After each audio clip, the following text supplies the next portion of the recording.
Draft coming up tomorrow, first round. Browns won't participate until the third round. What do you think happens? You know, you look at this roster.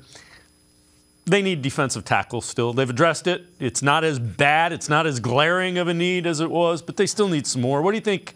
What do you think happens there?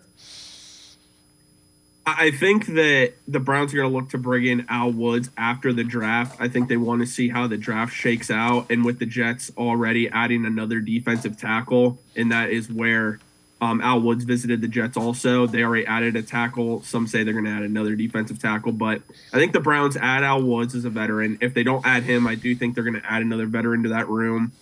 I think they're only going to draft one if the board falls a certain way for them, because I don't know how many young defensive tackles that you just want to keep adding to the roster. It's all going to depend how the board falls. Mora Ojimo out of Texas is a guy I really like. Zach Pickens is someone out of South Carolina. Jordan Reed from ESPN mentions that's one of his favorite overall prospects at the position. Trevon Dexter, the Browns have been linked to a lot.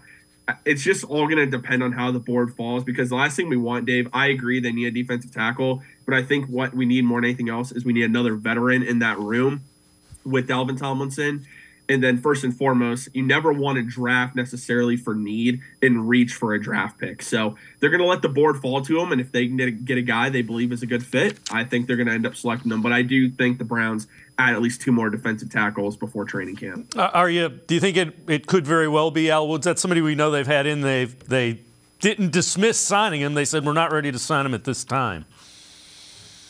Yeah. I think they really like Al Woods. A lot of people are worried about his age, 35 years old. I wouldn't really be worried about that. You just look at his production he's had, even with Seattle last year, very productive player. More of a rotational guy, but again, still a veteran there that's been around for a long period of time. And I think the Browns do want to add another guy like that to that room, because right now, the only veteran defensive tackle really you have is Dalvin Tomlinson. I mean, you can make the case for Jordan Elliott because this will be his fourth year there. But Jordan Elliott has an uphill battle to make this roster. So I think they're going to look to add another veteran, and Al Woods does make the most sense. You also have Hurst and Hill, and, we'll see. Those are guys that Jim Schwartz is going to approach this a little differently. It's important to understand that as well.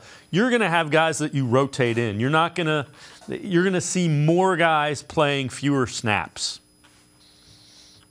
Yeah, and that's exactly what you want. You don't necessarily want a guy that has to play 500 snaps. If you have guys like that can rotate in and out, ideally that's what you want. I mean, if you look at the Buffalo Bills, who some consider have one of the best defensive lines in the AFC, that's what they do. I mean, their stats, they didn't have anyone that really led that line. They kept rotating guys in and out, and that's ideally what you want for the Browns to be able to do, especially at the defensive tackle position.